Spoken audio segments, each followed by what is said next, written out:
Hey guys, welcome back to my channel. My name is Mcgiffin and I'm majoring in mechanical engineering. Today we're going to be talking about the Craftsman 2-ton hydraulic floor jack. This jack has been in my garage for over 15 years and it's been used many times over its long lifespan. It's made lifting cars a lot easier, and these jacks can be found in garages, auto mechanic shops, and even NASCAR races.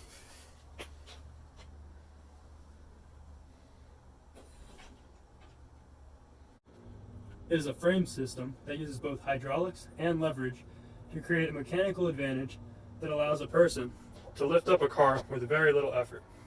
It also provides a more ergonomic way to lift things, so we can press it down directly with our body weight rather than deadlifting an object straight up. I have analyzed the jack using several units from NES 102.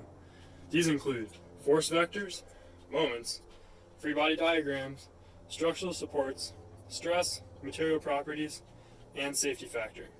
When we press down on the handle, the component of the force that is perpendicular to the handle creates a moment about this point right here. Now this moment is also present on this roller right there, which presses down on the head of the small cylinder. Now the cylinder, as you guys can see, is at 45 degrees, which makes the handle's force the most effective when the handle is also at a 45-degree angle. You'll also see that the distance from the roller to the rotational axis is 1 inch, whereas the distance from the roller to the end of the handle is 45 inches, creating a 45-to-1 mechanical advantage for this portion of the system. When the small piston is compressed, it pushes hydraulic fluid through the chamber and into the large piston, which is pushed outwards. Now this is where we get another mechanical advantage. The diameter of the small piston is 1 inch, while the diameter of the large piston is 3 inches. This means that the area of the large piston is 9 times larger. And since pressure equals force divided by area, the force on the large piston is 9 times larger than the input force, creating a 9-to-1 mechanical advantage. The piston is pinned to the connecting arm right here, which is a 2-force member.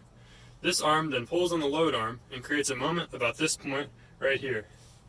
As a result, the load arm pushes the platform block up using the Y component of the moment force. This means that the load arm is most efficient when it's parallel to the ground and is the least efficient when it is maxed out right now. Now as you guys can see, this distance from here to here is about 3.7 times smaller than this distance from here to here. This means that the system actually has a mechanical disadvantage right here of about 1 to 3.7. And this only gets worse as the load arm gets farther from parallel. As you guys can see, I am standing on the platform block right here, and this swing arm right here is actually loose. That's because it's only used to counteract the X-force of the load block and keep the platform block parallel to the ground. This is the worst case scenario for the efficiency of the jack, with the load arm 62.5 degrees from parallel and the handle 40 degrees from the ideal 45 degrees.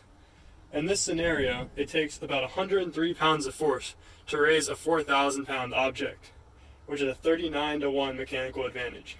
However, in the best case scenario, with the handle at 45 degrees and the load arm parallel to the ground, it only takes 36.5 pounds of force to raise a 4,000-pound object, which is a whopping 110-to-1 mechanical advantage.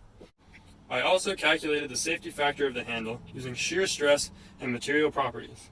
I chose the handle because the upper portion is made out of aluminum and is removable, and it is the only component of the jack that seems to be weight conscious. The maximum load at the end of the handle is about 350 pounds of force from one person. At the base of the aluminum portion of the handle, this is about 3,375 pounds.